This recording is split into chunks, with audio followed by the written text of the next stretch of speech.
Soon we're going to have the Global Mercy coming online. You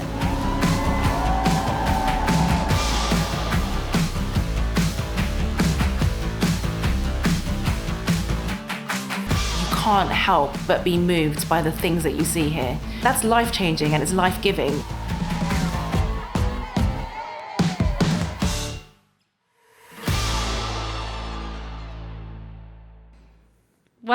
Welcome to the Global Mercy. The Global Mercy is currently in Rotterdam, and we thought we would take the opportunity of this season just to speak to some of the amazing people that are part of the Mercy Ship story and explore some of their stories from taking part.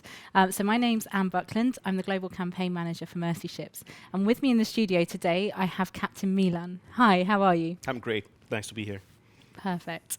Now, Captain Milan, you have a very special connection with the sea and also with Mercy Ships, don't you? Yeah, that's true. Tell me a That's bit true. about it. Yeah, well, my story started with the Africa Mercy before she actually became the Africa Mercy. I used to ride on the ferry when she was a ferry in Denmark. And by doing that, I became deeply attached to this ferry. And then when she stopped sailing, I became deeply disappointed because I couldn't ride on her anymore. But I still wanted to find out what actually became of her. And then when Mercy Ships bought her and converted her to a hospital ship, I naturally followed her all the way. And I wanted to be a seafarer because of the experiences I had traveling on the ship when I was younger.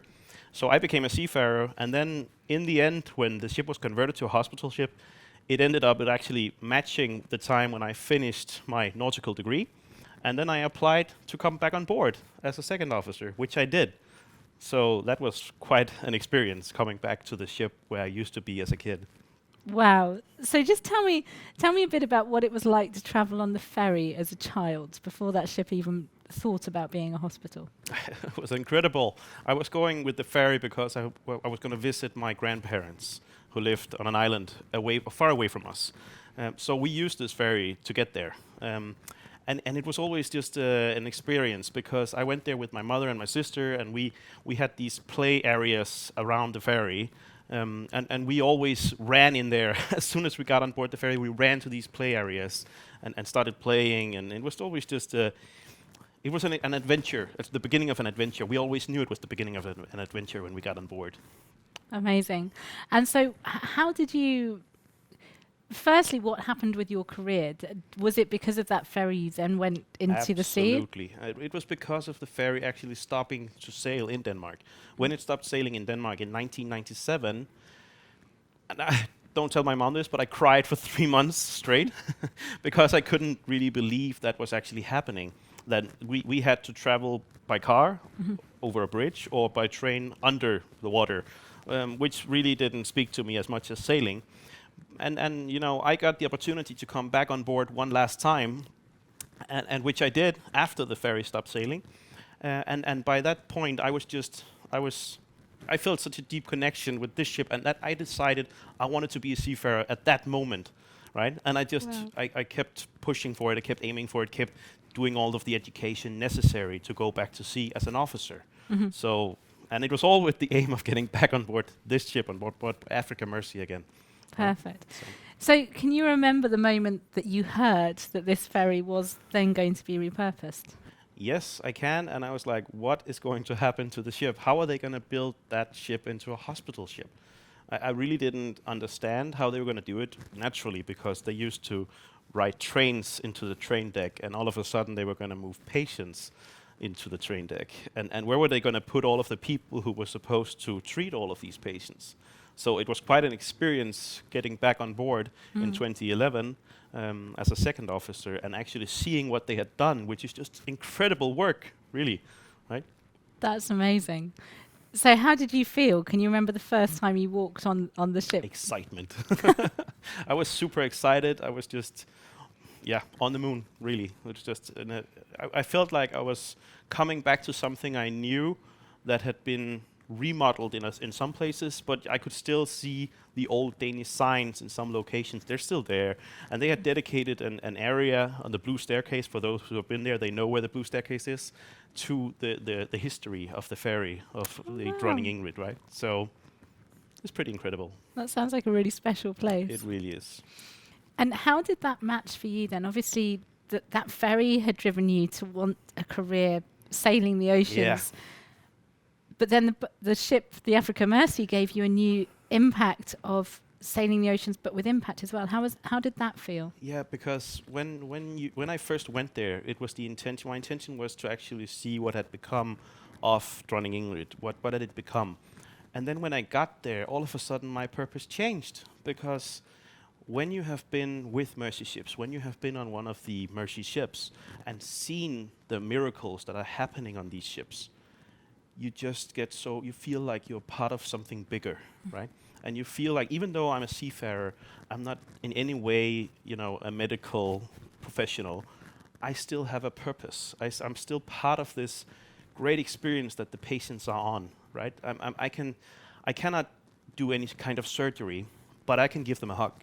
I cannot do any medical stuff, but I can show them the bridge. I can give them a binocular, show them sights that they've never seen before, which is also something that is necessary. So, and I can be a part of the platform that Mercy Ships uses, right? Because no mariners, there are no ships. So. Yep. And I think that's key, isn't it? So Mercy Ships provides hope and healing to many people in Africa who can't access life-changing surgery, and also many others in our host nations, just upskilling the medical capacity in that country as well and leaving countries stronger. But sometimes when the story of Mercy Ships is shared, people think medical doctors, surgeons, etc. But that's not always the way, is it? We need so much more. We are so much more than just nurses and medical practitioners. We have cooks, we have cleaning crew, we have receptionists, HR departments, we have mariners just like myself, and all of us are necessary. And in reality, the ships can't operate without mariners. It's not possible. It's law. They have to have the necessary mariners with the correct certifications to be on board. But we are all necessary for this to happen, for these miracles to happen, to get people back to being whole people again. And we are all part of this. So. And how many times have you served with Mercy Ships? I've been with Mercy Ships 3 times, all 3 times on the Africa Mercy. 2011 was in Sierra Leone, in 2015 in Madagascar, MADA 2, and in 2019 was in Guinea as captain. Amazing. Okay, and you have a bit of a record for your captaincy as well, the youngest captain, is that right? Yeah, I've heard that I was the youngest captain in Mercy Ships history, so that was pretty incredible too. Nice. Can you remember, obviously, you came to the Africa Mercy because of your connection with the ship. Quite often people come because of the impact and then get connected to the ship. You came for the ship and then connected with the impact. Yeah. Can you remember the first moment when you just realized you were part of something so much bigger? I have many great defining moments with my time in Mercy Ships. And it's difficult to pick out one single experience. But I can. One of the things I remember the most is when the patients come up for fresh air, typically on deck 7, they come up for fresh air. I'm able to give them something. I'm able to give them an experience by taking them to the bridge. And one of our patients on board was called Amadou.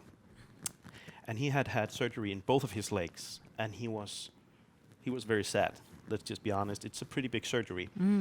And I connected with him instantly. We had something together. And I invited him when he actually had done the surgery and when he was doing recovery. I invited him to come with me to the bridge.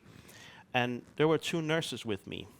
He was sitting in his wheelchair, and he didn't want to stand up. They'd been trying a long time to get him to stand up, but he didn't want to stand up.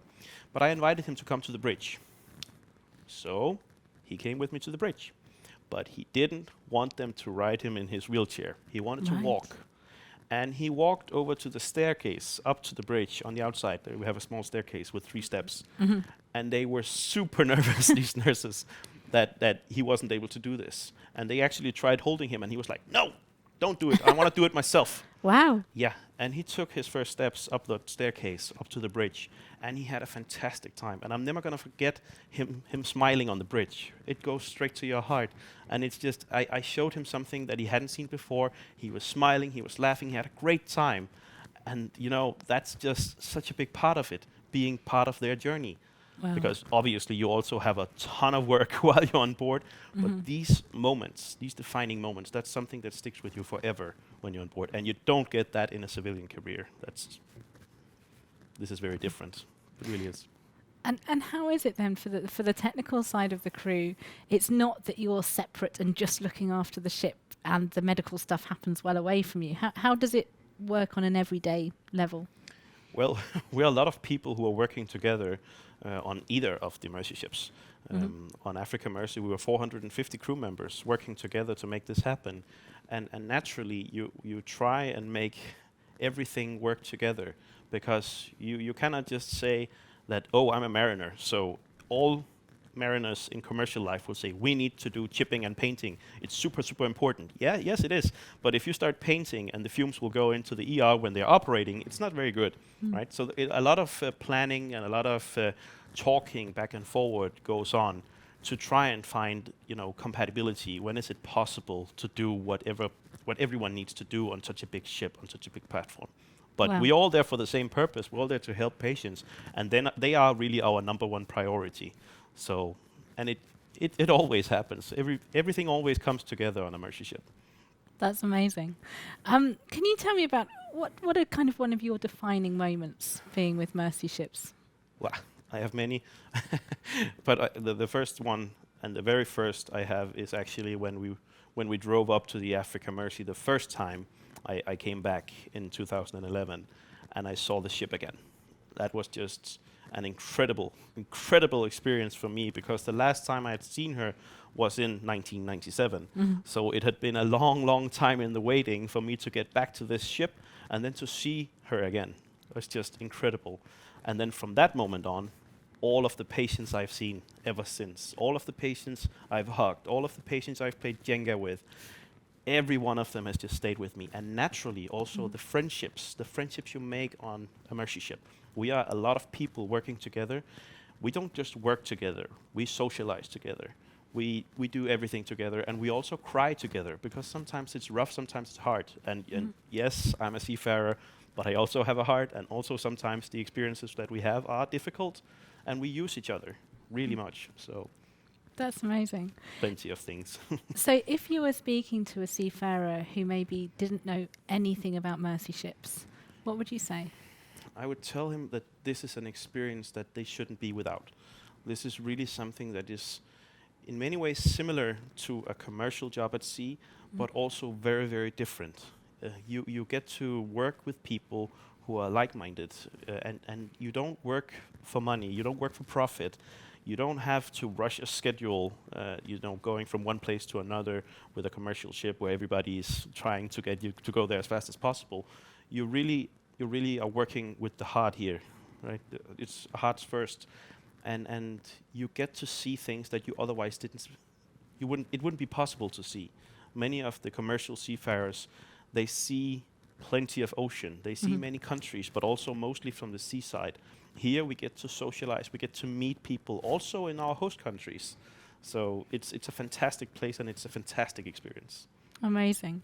And what's it meant for you? I mean, going into volunteering with Mercy ships, how did you feel? And having had, coming off your first field service, how did that feel?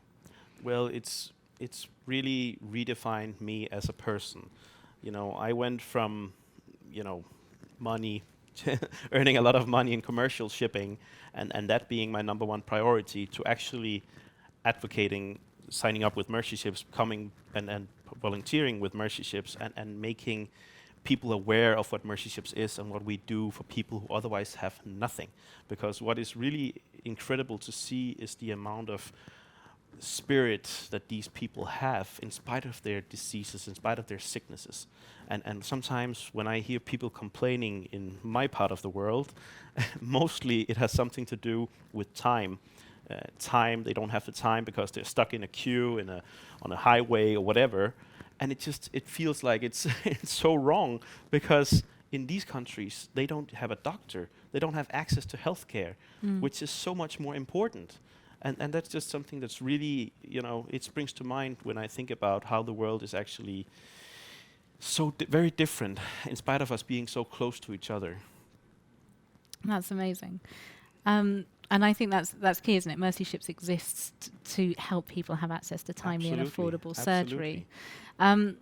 Do you ever get involved in any of the training as well? So as a captain, how does it feel seeing people from the host nations being trained, as well as obviously the patients? It's one of the best things when we have our day crew come on board. They really put in an effort, not just to do the work that Mercy Ships has hired them to do, but also to become good at what they're doing. They're really passionate about what they're doing.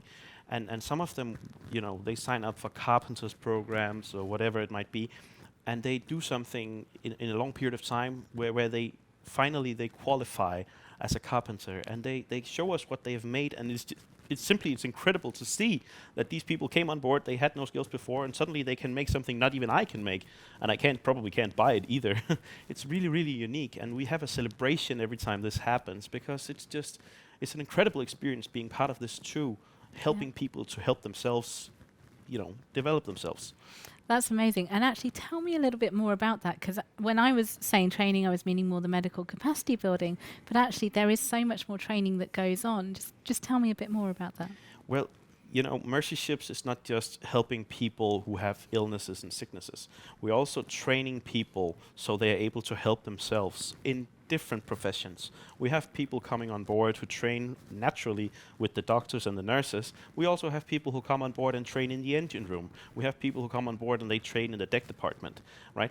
And all of them, they end up going ashore with a set of skills that they can use to provide for themselves, going on further down the road. So that's just fantastic to be a part of. Perfect. Well, thank you so much, Milo. It's really lovely to speak to you. You're welcome. Lovely to hear your stories. Thank you.